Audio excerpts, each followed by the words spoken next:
All right, Grant, pre-show shenanigans for today. First of all, I just want to state we know that the schedule has been fluctuating with our upload process. Grant and I were literally just discussing this. There could be some changes made to the Waterboy Faithful, to the Waterboy podcast coming up soon. We are not going anywhere. Let me clarify that. But we may be adding ourselves to other places and figuring out how the schedule works. So just be advised for potential changes. But Grant, for the pre-show, stay on the lookout, boys. Stay on the lookout.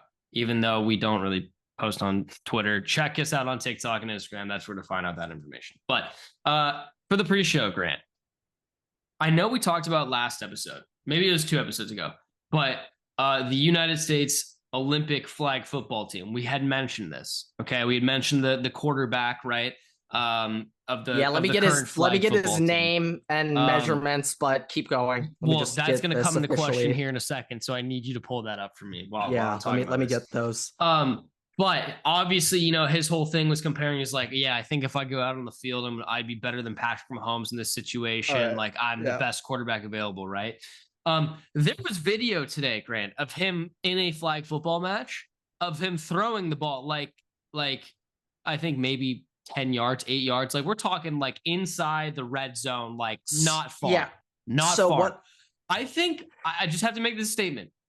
He throws the ball as if it's like watching okay. I'm a right-handed comparison. I'm a right-hand, I throw right-handed. It's like watching me as a right-handed person trying to throw the ball left-handed. Like I would say a football comparison, maybe 10 yards, 5 yards. It looks like Tim Tebow. All right. Like but if Tim I were to give you a could throw the ball comparison, looks like Tim Tebow. If I'm going to give you a more accurate, realistic prediction, I want everybody to look up the name Robbie Amell football. Oh, everyone has seen this clip. It is the worst attempt in the history of cinema to mask an athlete. And that dude's quarterback throwing motion in that look up Robbie Amell football right now. No, I know exactly what you're talking about. Yeah. That is exactly what this throwing motion looks like, but it goes even further, Everett. Yeah. Okay. Yeah, go ahead. First, we're just going to talk about this guy athletically first. Everett, did you know that he is 5'8", $140?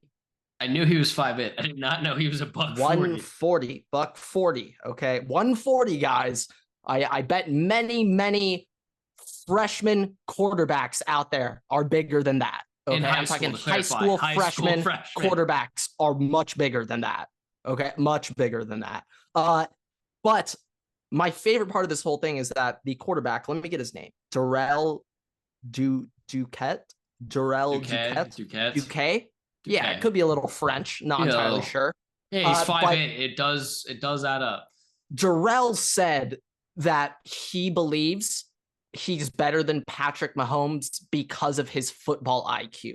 He thinks his football IQ is so high that, we can give him some respect. He admits that Patrick Mahomes is more talented than him. Okay? He admits physically Patrick Mahomes is more talented, but mentally, Darrell has the edge. I'm rewatching this clip of him right now. You could claim that you have better football IQ than Patrick Mahomes. This throw tells me otherwise. Not the throwing motion. The pure fact he threw while he had 2 DBs running across the middle of the field to go and pick this guy off. Which clip is this? I can only find one clip of him throwing. It's the one where he kind of ran off to the side and threw the guy who was just standing in the end zone. And then at the very end, there's 2 DBs that just run across like the camera to where the guy was standing at the last second. Well, I don't have any problem with that. My bigger problem is him running the mouth right now. Oh yeah, Noah Lyles. Yes, I think quite literally, he's taking a page out of the Noah Lyles playbook.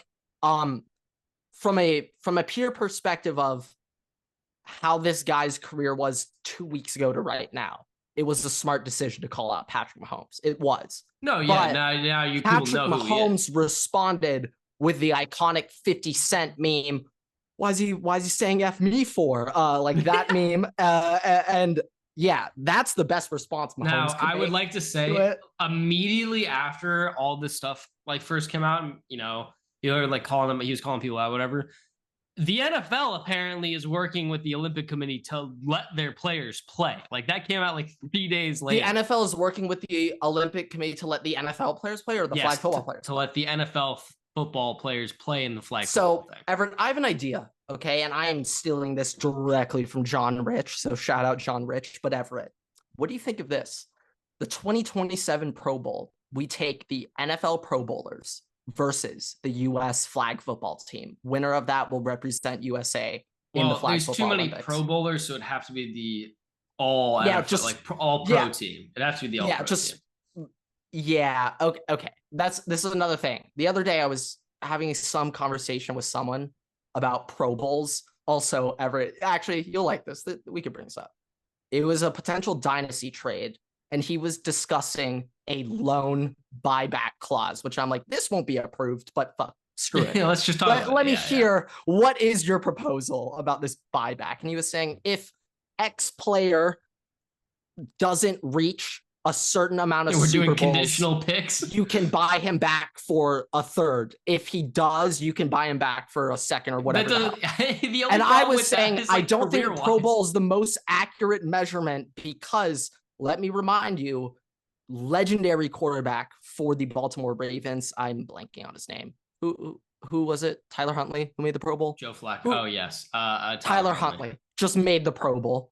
And it was like, now, if you wanted a real legendary Baltimore Ravens quarterback, it would be Trace McSorley. But true. And I don't know why, but now actually, I saw a recent thing. Someone was like, what is the most random sports moment that you cannot explain, but it was beyond hilarious? And it was when Lamar had to run to the bathroom to go take a shit. And then Trace McSorley like tore his ACL on the one play that he came in. Not tore his ACL, but got hurt on the one play he came in. And I was just like, this is a simulation. Like, this is not. No, I just want to say, I know it's off topic, but I hope so. For reference for everybody, Grant has Bo Nix in our league. All right. He's currently not been watching or up to date on any Bo Nix information. Yeah, so for reference, I don't have many things muted on Twitter. Bo Nix is muted. I am not buying into the rat poison. For the purpose of this trade situation, I really, really hope that this prospective trade was, if Bo Nix doesn't reach 3 Super Bowls in the next 5 years, you can get him back. It's like, what the fuck are we talking about? Bo Nix wasn't the man in question. It was Jacoby Brissett. Sorry, I would be very interested in a Bo Nix rental clause where I could buy him back at a conditional clauses. I'm all for that. If we want to go that route, we could figure something out. But I just hope that it was Bo Nix or Will Mayonnaise Levis over there. That is it. That's what I could hope for. Hey, Mayonnaise, we might be getting into this later. I hope not, because I don't want to think about him. But Tennessee, it's going to be an interesting time this year. It's going to be an interesting season down in Tennessee. I'm excited. But back to the flag football. Back to the flag football. We got off topic for a second. Yeah, I think the IQ thing is where you have to stop for a second. I think they both need to sit and take Wonderlicks. Yes, and we know, objectively speaking, that does not measure your quarterback ability. Actually, no. Let's take the CJ Stroud test, whatever it's called, the W5, W3, W2. Not the that's a work. No, form. that's a work form. W2. That's a tax form. That's what he had assigned to play in the NFL. That's different. Yeah, no. The which, by the way, Mahomes would pass. He would not, because he does not have a W2 form for the NFL. So also, I mean, while we're just on the subject, that test was literally made up by Bryce Young's camp, I think. Said that it was bullshit after to tank CJ's or Big Brain. It was CJ's camp who leaked that to confirm. We discussed that. We discussed that when that draft. He also went over this. But I'm just looking at this. There's a reason CJ did not run one time, did not scramble one time all year until Georgia wanted to tank his stock. This dude, for reference, this flag football dude did not play D1 football, did not play D2 football, did not play 3 football. He played intramural football, which, by the way, but that's kind of baller, though. I have done. Like, this is saying, credibility-wise, Grant, I should go and put my name in the hat to go play quarterback for the United States in the Olympics. I would have a better resume than this dude because I've been around college football. Well, I mean, going off of age, intangibles, measurements, we have more potential than this guy. We're bigger than it. We have bigger frames. We're younger. My frame we have more be, potential. Well, I'm taller than him, but my frame's probably about the same size. I guarantee if you think I'm bigger? If you were a full-time professional flag football player, I'd be locked in a little bit more. Yeah. I think you could get there quite I wonder what the salary on that is.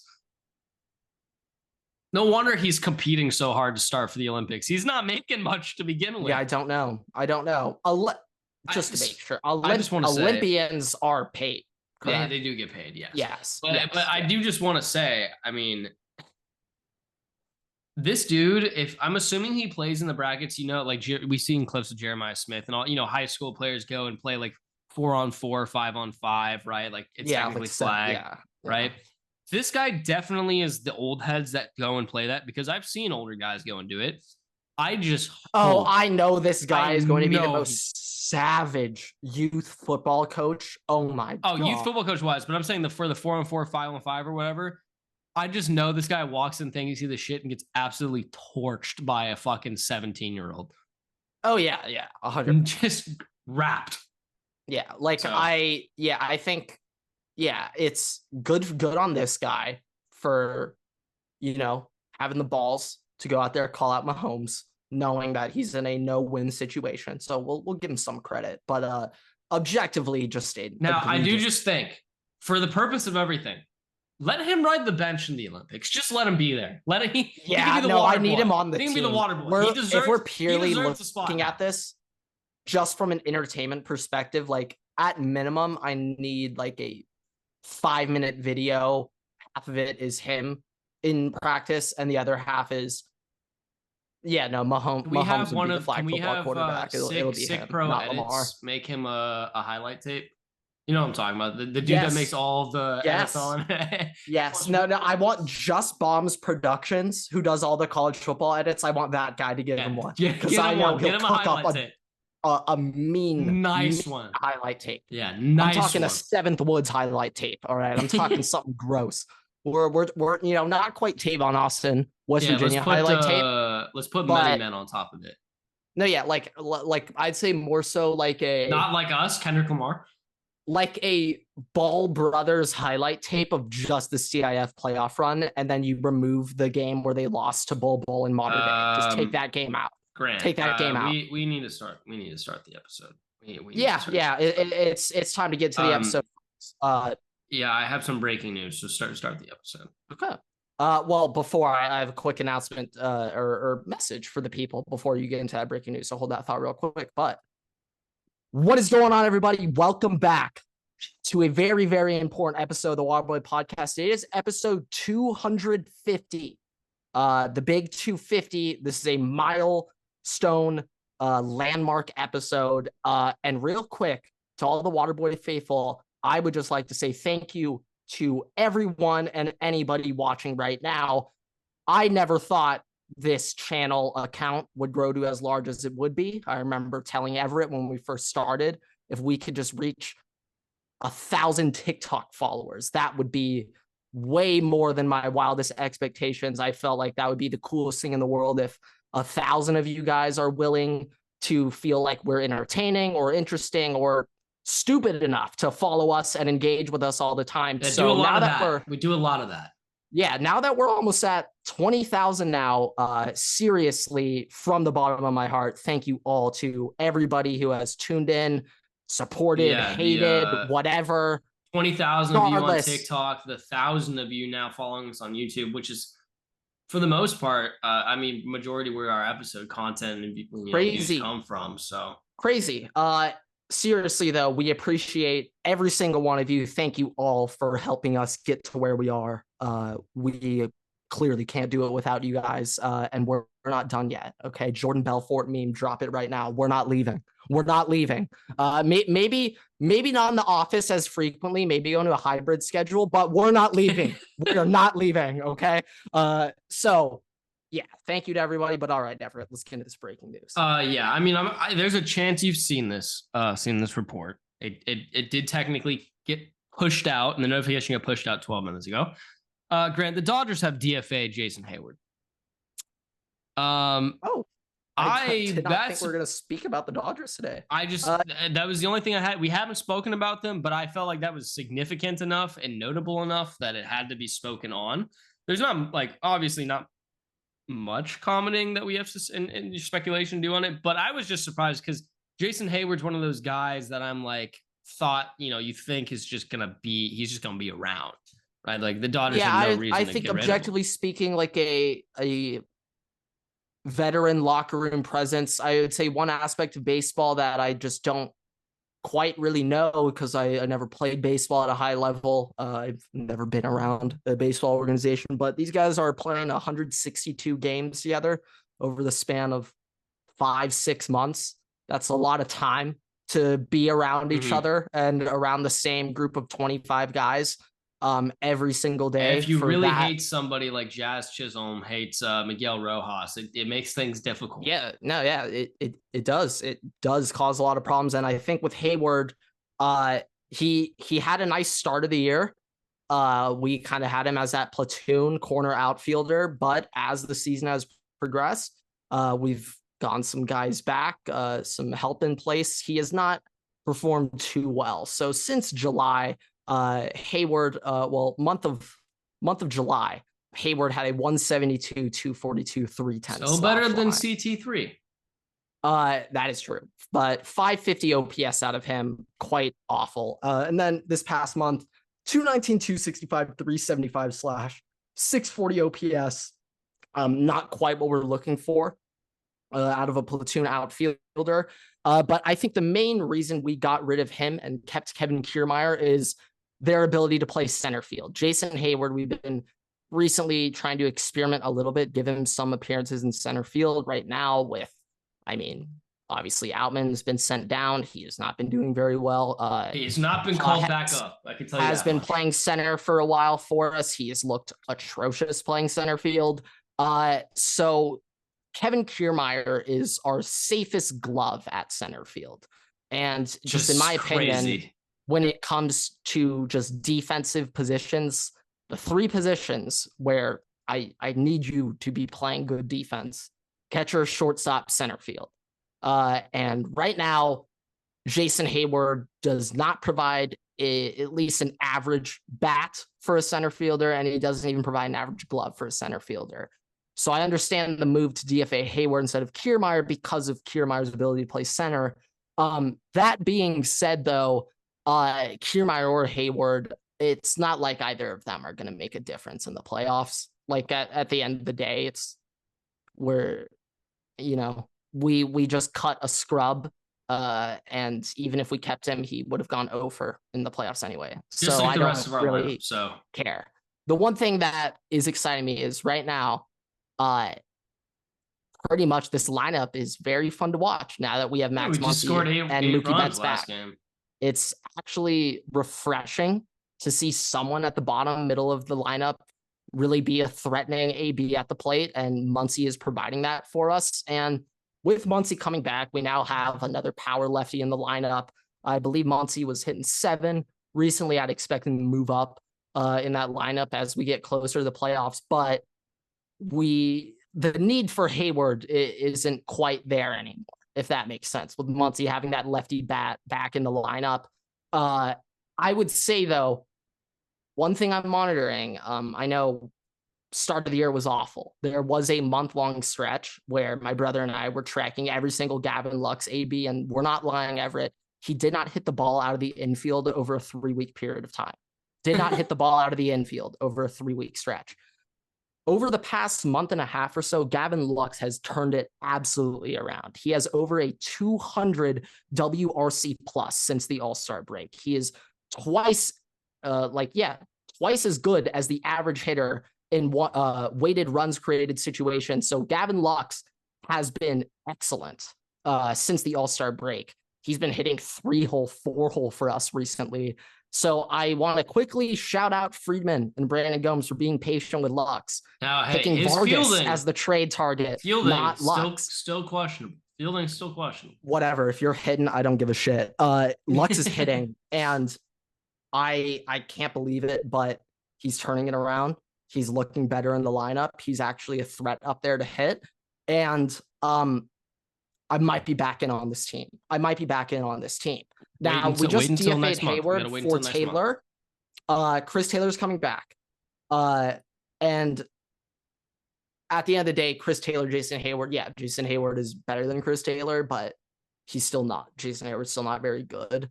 And Chris Taylor, it's more of like a, I don't really know if you could even starting him every day. I don't really know if you could even DFA Chris Taylor too, like contract wise. Yeah. So he has a clause in his contract that he can decline an option down.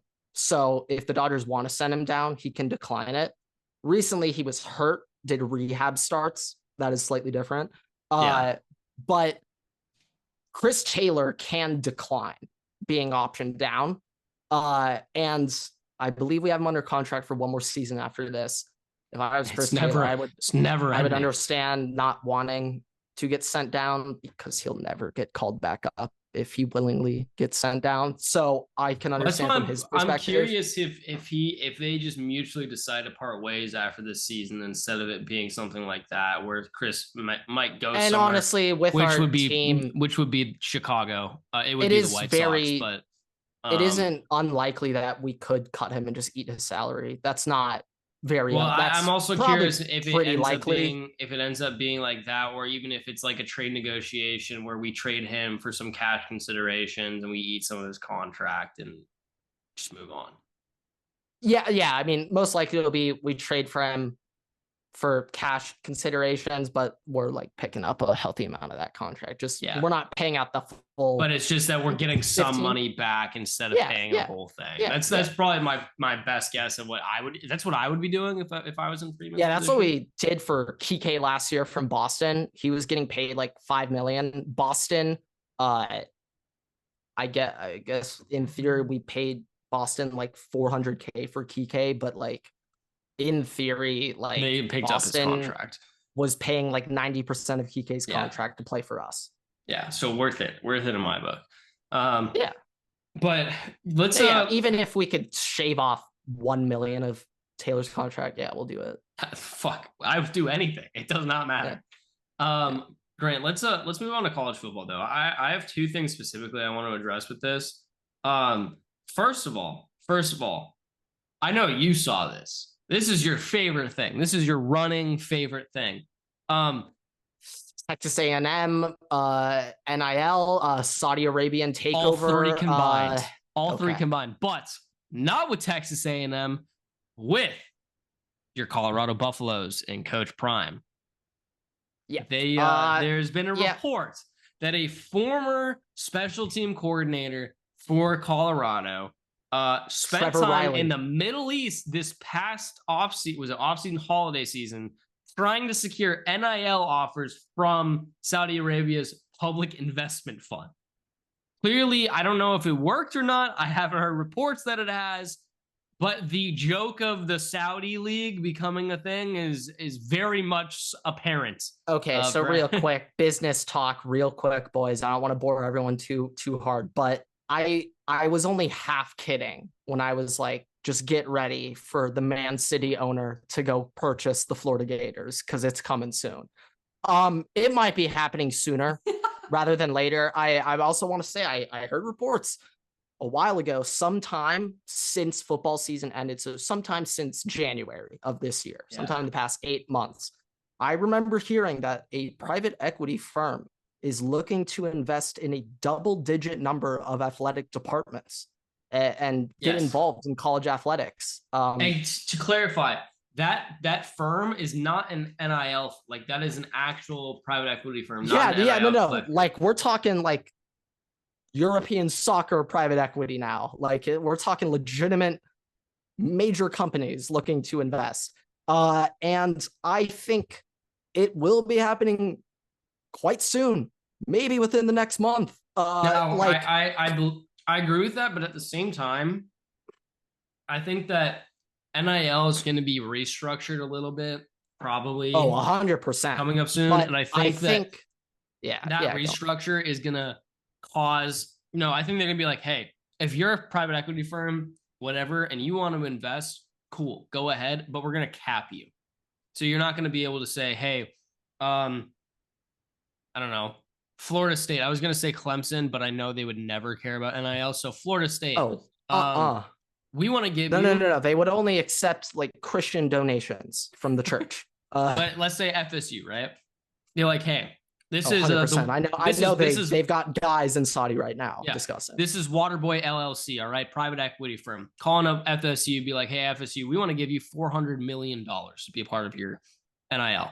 But the rule is going to change from being like, hey, yeah, you can be $400 million to be like, all right, we're actually capped at like $50 million that we can get from. Yeah, the NCAA's like, yeah, of that 400 million, 75% has to go to academic institutions. They all back out immediately.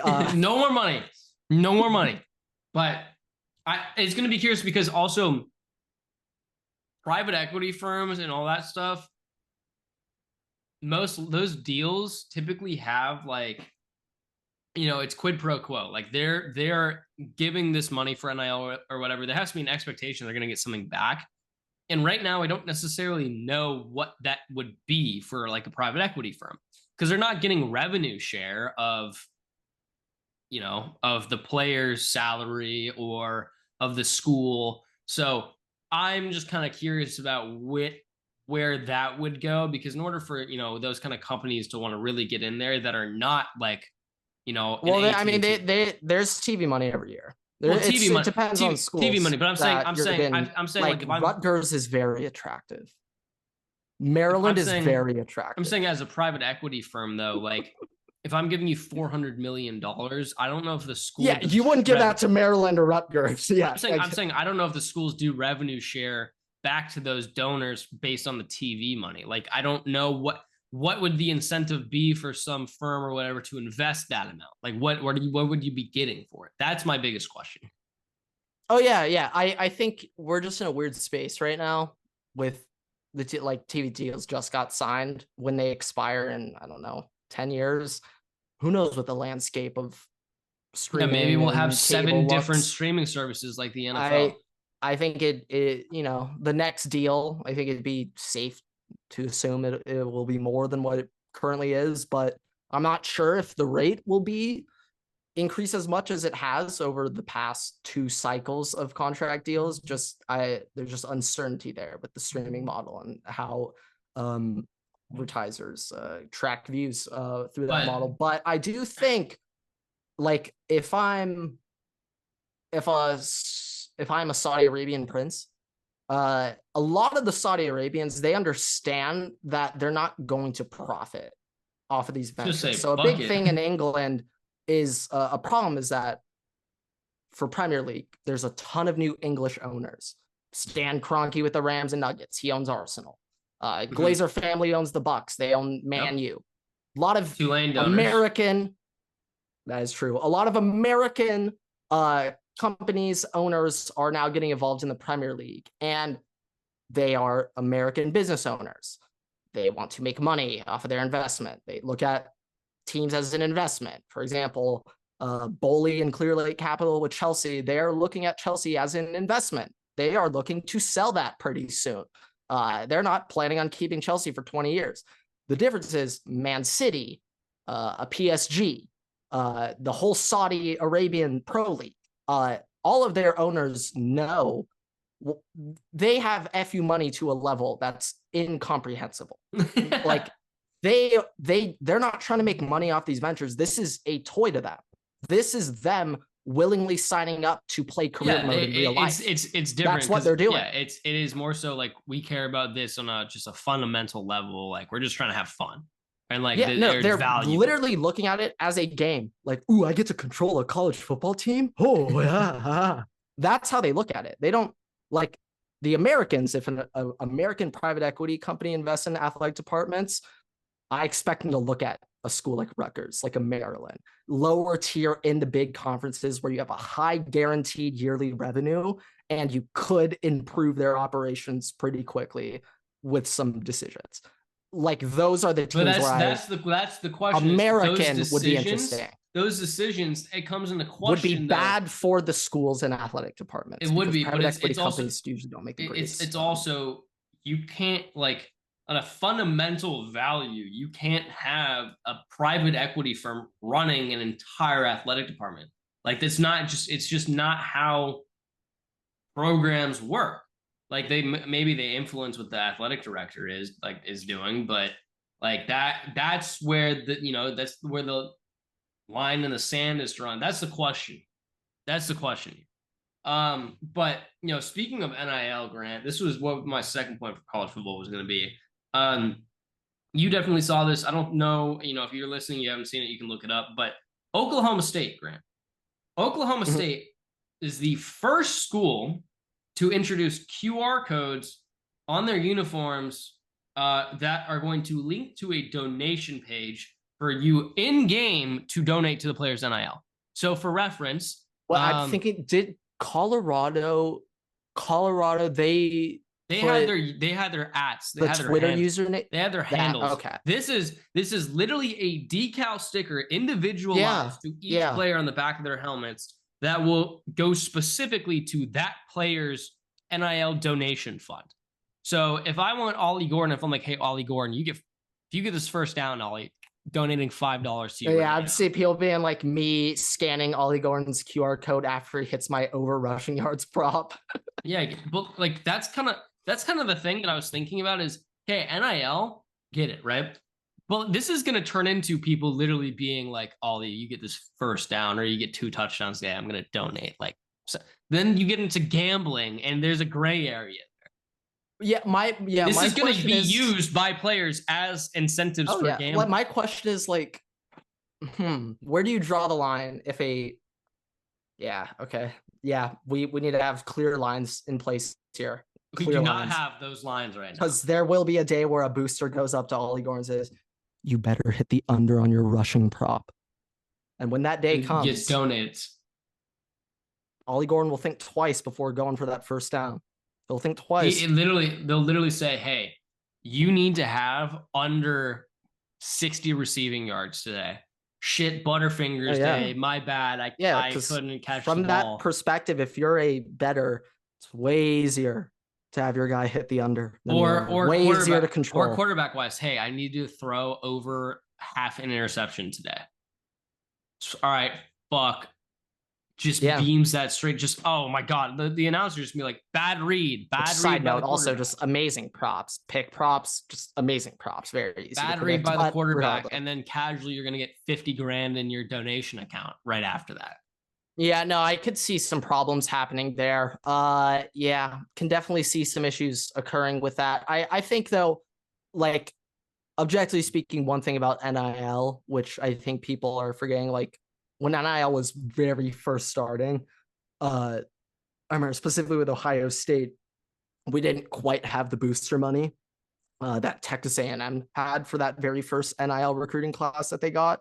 And like I literally remember Cardale Jones, Ohio State boosters, tweeting online being like, yeah, if you want Chris Olave to stay for his senior year, you better donate right now to the fund. I remember that. I still remember that. there was a conversation in my house where my brother and dad and I sat down and was like, how much should we contribute to the team?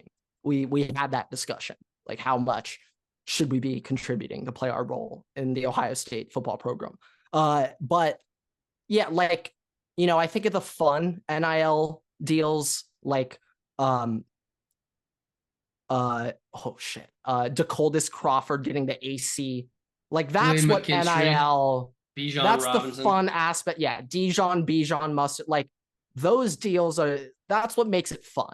Like if General Booty had a Calvin Klein NIL sponsorship, like that would be fun.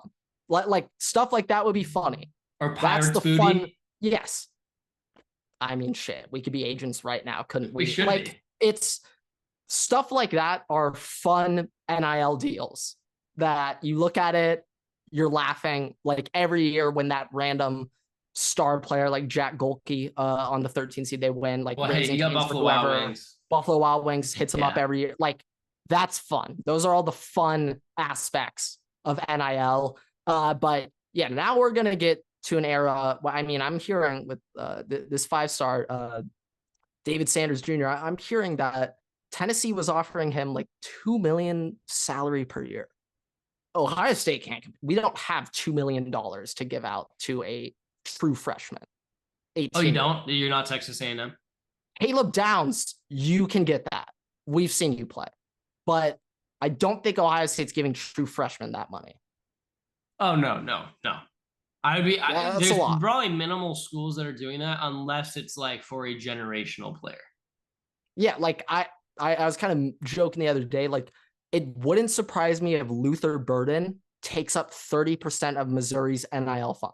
It wouldn't shock me. Realistically, that's the way how good he is. Like I remember I was talking about one time, I was like, yeah, every player should have, it's like, because the way they wanted to do it was kind of weird. It's like every player needs to have a base salary essentially, because it's when they like approve that athletes are now student employees or whatever. Every is student that official now, or is that just the Dartmouth basketball team? I think that was just them, but we were talking about, what that comes to. Realistically, that's the way that it should do, should do it, is the athletes get paid a salary, because most athletes can't work a second job, or it's really hard for them to do that, first of all. Second of all, that way... Never forget Bryce Young, Postmates driver on the side. That way it also, becomes a little bit used to be like, hey, Luther Burden, here's $2 million, per year, whatever, on top of whatever your salary is. But your fifth string wide receiver is only making $7,000. Like we're in a little bit of a better, more easily argued, situation. But that's just my 2 cents. We'll see what happens to NIL going forward. I haven't really had much talk about NIL lately. I do think that there's going to be a lot of ramifications coming forward soon. But I also do think that there will be changes with the NIL situation within like the coming probably year. But we'll see. We'll see. Unless you have anything else for like college football specifically, I do have some stuff for the NFL. Just a couple of things I need to address in our recent TikTok comments. Been doing the position ranks, going by conference. Well, I'll have the ACC, Big 12 ops soon, but just a couple of things I want to address. Actually, this is going back to my top 10 college football quarterback post. If you remember, before the NCAA game came out, I did a rating prediction for the quarterbacks, if you remember that. Yeah. I had Shedeur Sanders at 1, which ended up being right. But I wanted to say, like, I don't think Shedeur Sanders is the best quarterback in college football. I just think he'll be rated as 1 because it's a video game. You stated that then as well. Yeah, and also in that list, I had Drew Aller. Do I think Drew Aller is a top 10 quarterback in college football? No, but he's a 5-star Penn State quarterback. I assumed that EA creators be a little lazy and just put him up there because he's a 5-star Penn State quarterback. So when I did my top 10 college football quarterbacks going into 2024, in the back of my mind, I felt, quite confident. Don't put Drew Aller in there. I'm not going to have Shedeur in my top 5. I don't have any shame in that. But when I uploaded this college football quarterback list without Drew Aller, the third most liked comment is Drew Aller, ? Make up your mind, people. Make up your damn mind, okay? Because if we're looking at it from an eye test perspective, Drew Aller is ass. I also just want to say, in that list that you had made for the game rankings, people were like, why is Drew Aller on here? Why are we going in 2 different directions here? The only sentiment about Drew Aller has gotten worse since the game came out. Yeah, I mean, Drew Aller, I don't need to spend much time on this. I think we all understand Drew Aller's not him at all. Well, not everybody, apparently. Yeah, well, clearly not Penn State fans. But the other like most commented thing in that quarterback post is, how do you call yourself an Ohio State fan and not have Will Howard in there? All right, let me address some Ohio State fans real quick. I used to be like you guys. I used to be just like you. I used to believe Ohio State could do no wrong and that every Ohio State player is the best player in the country because they play for my team. I used to be like you. I remember when I had that blind faith in my team that every Ohio State player is the best.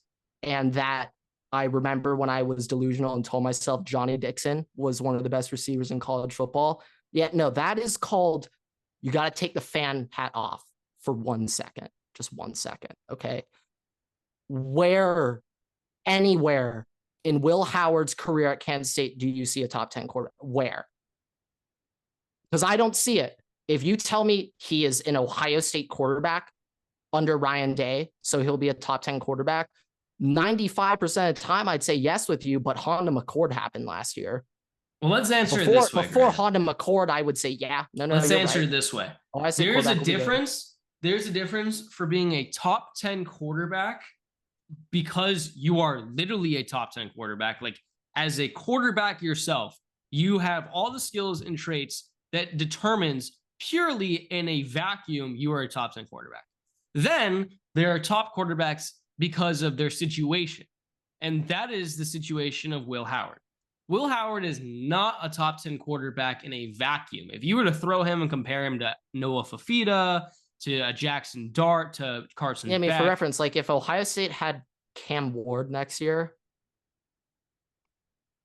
But my point is, in a vacuum, Will Howard is not a top 10 quarterback, period. Like, he doesn't. I also don't even think it's, but I don't think I can confidently say I think he'll perform as a top 10 quarterback either. I'm not sure. But then here's the other thing. In a vacuum, not a top 10 quarterback. If you put him in the systems, we're including the systems, right? Specifically, which obviously is a part of the evaluation, period, right? Like, it's a part of the evaluation process. But that's not like indicative of how good the quarterback is. Like, this whole point is the top quarterbacks, right? It's kind of like thinking of Tua on the Dolphins. If I took Noah Fafita from Arizona and stuck him on Ohio State, I don't know where you had him ranked. Let's say 8. Much better. Right? He would be much better for the sole fact that he is on Ohio State. But does that make him individually a better quarterback, like in his reads and whatever, exactly. Carson Beck would? Yeah, maybe but more so, yeah. You know, maybe on the situation, would be the number 1 quarterback in the country. But actually, you bring up a good point there with Carson Beck. I think a lot of people they'll be coming after me being like, you're just saying Carson Beck's the best because he's on Georgia and he looks great. Like, yes, Carson Beck does look a bit better being on Georgia. Yes, it was nice throwing to that guy Brock Bowers last year. Yeah, that was pretty helpful. But I genuinely believe Carson Beck is the best quarterback in college football. I don't care that he plays for Georgia. That's not why I put him as the number 1 quarterback. It has nothing to do with that. I genuinely believe Carson Beck is the best quarterback in college football. Like, I think Carson Beck I think it's a lazy ass take to just say, oh, how do you have Carson Beck number 1? You're just saying that because he's Georgia quarterback. I think that's lazy. Same time, I'm getting destroyed for, how do you not have Iowa tight ends? That's called being lazy. Colston Loveland's the best tight end in college football. Yeah, I know Iowa's tight end but that's lazy if you're just going to say Iowa for tight end. You're not doing any research. You're just saying that. Same thing with Ohio State wide receiver U. I'm having so many people comment, how do you call yourself a real Ohio State fan? You don't put us for wide receiver. Because I can take Ohio State's schlong out of my mouth for 1 second and look at it objectively for 1 second. I know it's crazy to think for many people. I know. I'm like this when it comes to a lot of sports teams, like Ohio State for the most part. Yeah, like I could be extremely uber biased, but like, have you seen what's going on at Oregon? Evan Stewart, Tez Johnson. I mean, if you want to say Ohio State has a better wide receiver room because of Brian Hartline, because the history, sure, you could say that, but that's pure projection. I think Carnell Tate had like 4 targets last year. How can you say he's better than Evan Stewart? The only wide receiver that we have notable evidence of is Emeka. And he was hurt last year, took a step back, very disappointing considering what he was 2 seasons ago. So I don't understand how you can say we're obviously number 1, because we aren't obviously number 1. And oh no, Ohio State has the 2nd best wide receiver room in college football. Shit, we suck. I'm quite comfortable saying they're the 2nd best. quite comfortable saying Ohio State's number 2, but it's a 1A, 1B type thing. Okay, sure, Oregon has a better receiver room than us. Guess what? Who cares? We still got to go line up and play. And also, is somebody gonna argue why do you not have Will Howard over Dylan Gabriel, like, for the same reason? Like, it's bullshit. Like, you can't. Yeah, it's lazy to say that. Like, my other thing that like made me just cry laughing was someone came after me for let me call him out. Call him out, Grant. Call him out. No, I'm getting this guy. Put his tag out. Put his tag out. All right, this is it. Michigan D-line, one of the most liked things out there. This is from Michigan_memes_football for black profile picture hiding behind won't show his real face. Michigan literally has 2 first-round D tackles on their line, not to mention also having Moore and Stewart on the edge. By far, we are better. All right. Let me get this other comment. This is better. It's about Michigan's D-line. I just need to get this because their verbiage they use, here it is. Michigan has 2 excellent D tackles and our 2 edge rushers are very good. We have the best D-line in the country. All right, Michigan fans can't even name their own DNs. Okay, Ohio State is 2 first-round DNs, JTT and Jack Sawyer. There is no other team in college football that has 2 first-round DNs on their team. Ohio State has a second-round D tackle in Tyleik Williams. I will admit, Mason Graham is the best defensive lineman out of anyone on Michigan or Ohio State. I'll admit that. You don't need to remind me twice. Mason Graham is an absolute freak. He's in conversation for the best in the country right now as well. So, like, Will Johnson is crazy, and like, objectively speaking, what Will Johnson can do shutting down one side of the field, it is crazy. But I'm just very biased towards line and play. Like, Mason Graham, what he can do at 3 tech, pass rushing and run stopping is unbelievable. I would love if he was a Los Angeles Charger. Love that so much. But with that being said, Ohio State has 2 first-round edge players. Michigan doesn't have that. Okay, that's where we have 2 first-round edge defenders. That's where the difference is. Okay, and everyone can have their opinion. When it comes to most people in football, the pass rush, the sack, it's a more sexy play as a D lineman. We're looking more at the pass rush.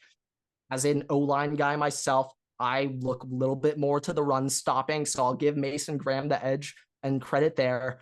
But you can't deny the threat it is for a defensive coordinator knowing there are 2 first-round guys coming off the edge. What that does to your blocking schemes, what route combinations you can run and cannot run because you don't have time to throw the football, a lot of things change in an offensive coordinator's mind when you have to go up against those 2 guys. I'm not even talking about the secondary, because when you also have first-round corners out there and now it's harder for your guys to get open, well, now you're really limited in what routes you can call, especially on 3rd and long. You're quite limited now in what you can do.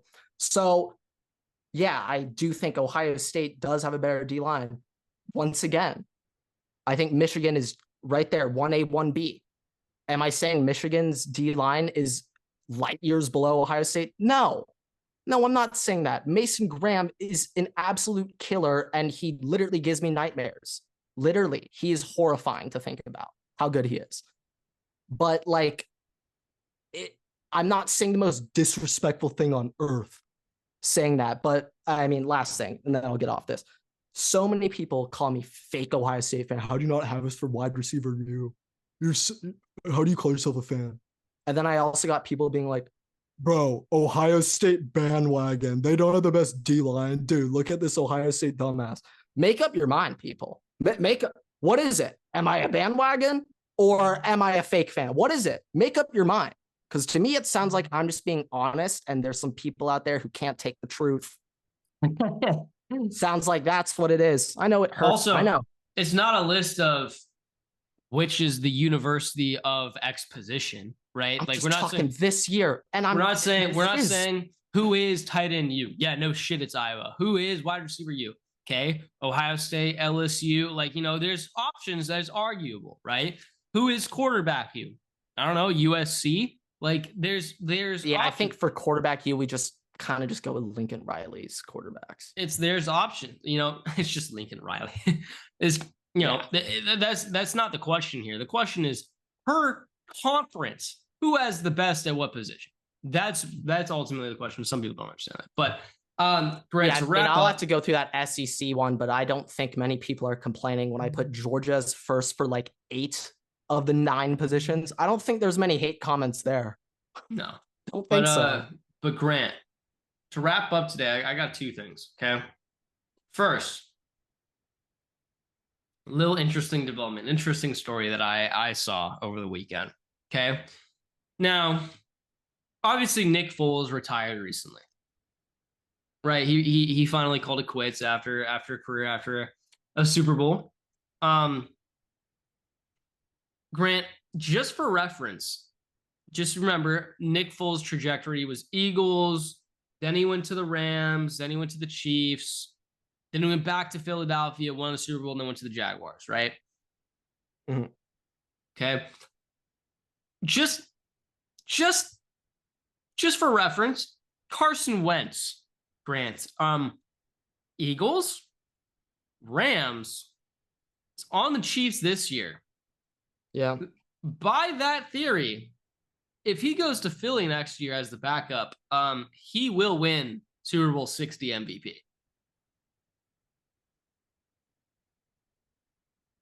I guess the math's out there. And by that theory, he'll be the starting quarterback for Jacksonville the next year, and then the career will really be over. But yeah, Carson Wentz, I personally will never forgive him when I found out he was actively rooting against trying to sabotage the Eagles' playoff run with Nick Foles when he got hurt. When I found that out, I was like, I can never look at this guy the same ever for the rest of my life. But yeah, he seems like a guy who, what, good for him for just being in the league still. Okay. I was good. He's still kicking around, but at least good for him for still being in the league. Yeah, it's interesting though. Carson Wentz. God, would that be something? Eagle. It was a Super Bowl. This might be, I'm not sure how hot of a take this is going to be, but I am foreseeing a day within the next 3 years where Eagles fans all turn on Jalen Hurts and they want him out. No, I kind of feel the same way. I don't know if it's a hot take or not. Definitely Eagles fans, but yeah, there's a very short leash and temper within that fan base. Yes, and if they don't believe Jalen Hurts is performing like a how much 50 what? How much money is he getting 60? paid now? Sit. 60. Let me just fact check that one. Double check it because I know we got a lot of. Oh no! All right, a lot of money. Okay, can we play higher or lower? I think it's 51. I think it's 51 a year. Okay, 5 years, 250. All right. Well, yeah. When that Manning, Raiola, like when that draft class comes out, if Jalen Hurts stinks that year, oh, it's wraps. It's wraps. He's getting pushed out. Yeah, it's gonna be interesting to see what happens in Philly. I think based off the NFC Beast no back-to-back champion curse, they should be the favorites to win. Yes, Cowboys are out of contention. Yes. Should be the Eagles, but the Beast is always that weird division to me where I don't know how it plays out ever. No, you never know. The Beast is so unpredictable. And there may be some value in a wild card Commanders push winning that division. Do I see it happening? Actually, kind of. Which makes me so out on it because if I can see it, that's probably not happening. I am very confident in Giants. Don't have a shot. Don't think anyone is saying. I don't think there's a complaint there. Yeah, no. But yeah, the NFL is just going to be very interesting this year. I want to say I shout out Colin Cowherd. He has taken the Los Angeles Chargers out of his playoff predictions and put the Dolphins in. So I feel hold on a like second. Wait a second. Yeah. Oh, there's a lot to unpack. I know with that sentence right there. Yeah. No, just took the Chargers out of the playoffs and put the Dolphins in. So congrats, okay, Colin. so I'm curious and actually, who the rest of his bracket is. To end this off, we should probably discuss Mike McDaniel's most recent picture. I do have one more thing, but yes, fully integrated into Miami. the Cuban Miami lifestyle. He might be a part of the mob also. Just seeing him in that tracksuit, that was a dirty tan. That man has been in Miami.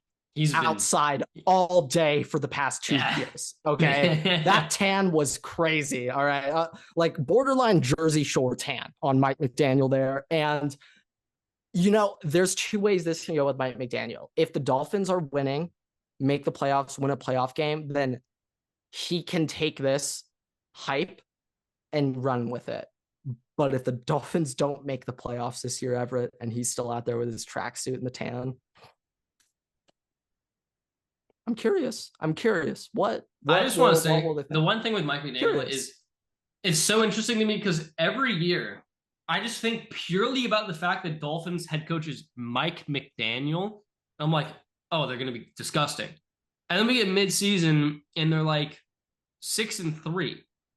I'm like, it doesn't compute. Something is wrong. And I don't know what it is, but Mike McDaniel should be, by everything reserved, a playoff winning head coach, and he is not to this point.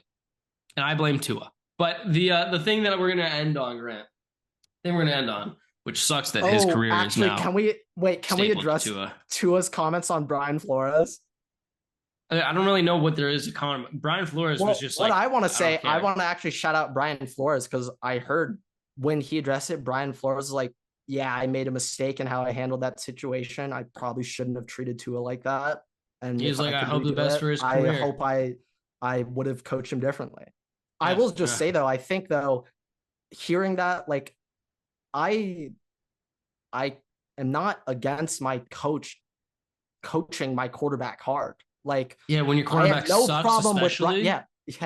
I have no problem with Brian Flores coaching Tua hard with how Tua was. I'm sorry, if you suck and your head coach is like, I do not want you here, that's on you, dude. Just don't suck or stop bitching. Like, it's one of the other. Let's improve, baby. You're an NFL quarterback. Like, it is your job not to be bad. And if you are bad and your head coach is taking it out on you, that's on you. But I also was just because it's like, do you think Nick Saban took it easy on Tua at Alabama? Like, what? A little bit. Dude, bro, based off how Tua, I think he treated Jalen Hurts. He treated Jalen Hurts like shit and was like, Tua, you're the godchild. I can understand that, but my only point is Jalen Hurts last year at Alabama, he lost the job to Tua the year after Tua came in second half and won. He stayed at Alabama as the backup. But that's what I'm saying. I think the difference SEC championship game, Tua got benched because he was playing like shit. They brought Jalen Hurts and he won that game for them. And I was like, Jalen Hurts will always have my respect. Yeah. Okay. Actually, yeah. Do you see what I'm putting down now? No, I'm with you now. I can see. Jalen Hurts gained. Yeah. Shit. My respect for Jalen Hurts. Yeah. But you know what? So maybe he can come out of this Philly hate. Maybe he can come out on the other side on another team, but not in Philly. So the last thing that we're gonna wrap up with this, Grant. This is a statistic. Have not fact checked this, so I'm taking it at its face value. This is gonna go well. It was more likely statistically for Tom Brady to make the championship game than for any NFL quarterback to complete a pass. The NFL record, just like overall career completion percentage, is 67.8. Tom Brady reached the conference championship in 73.7% of the seasons he was a starter.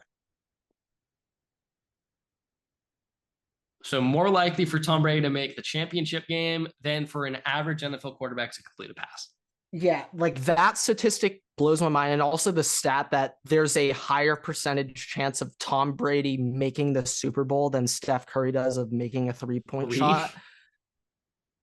That makes you think twice. Now, I know, like, objectively speaking, even the greatest shooter of all time, nobody will ever shoot over 50.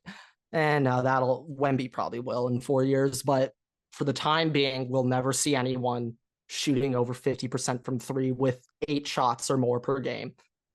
I don't think we'll see that at least for 4 years, at least. But the Tom Brady stat that's like craziest to me is the only losing season he ever had was in his last season with the Tampa Bay Bucks. I'm pretty sure every single season he was fully healthy, he had a double-digit number of wins in New England, I think. And like I think the only divisional round he ever lost was against Vrabel and the Titans when Vrabel milked the clock. Or no, that was Kansas City. Well, no, Tennessee. The double pass, the very last year, the pass to himself. The very last year that Tom Brady was in the playoffs with the Patriots was the Mariota pass, bat down, Mariota catch, touchdown game. That was the game. I thought that was against the Chiefs. No, it was against. I have a vivid memory of laughing at Chiefs fans. What? It was it. He left the Patriots on that that game versus the Titans. That was his last game. I need to correct this because like this is I don't know why that. Yeah, no, Marcus Mariota threw a pass to himself against the Chiefs in Arrowhead. I'm watching the highlight right now. Oh, it's not the Patriots? I thought he lost to I thought the Patriots lost to the Titans though. I thought that was the last game. They did. I don't think Mariota was the cue, but that was the Vrabel game where he was on the 40-yard line punting and he kept taking delay of games so the clock would run and Belichick was getting heated. Yeah. No, he Belichicked Belichick. That was like Braves, Ohio State, baby, rep us. But yeah, thinking of that though. Yeah, no, I know that was Chiefs. I had a great day watching Chiefs lose to a Mariota touchdown to himself. That was a great day. Great day to be a Bolts fan. Yeah. But okay. With that, thank you guys so much for watching, listening, rate us 5 stars. You can find us on Spotify, Twitter, and on Twitter at Waterboy Follow me on Twitter at Eversix and at Waterboy Grant. Post new episodes every week on YouTube and on all podcast platforms. So make sure to check us out there. It's almost a single episode. We also post exclusive content on TikTok and on Instagram. So check us out there so you don't miss anything. And with that, we'll see you guys in the next episode. Waterboy's out.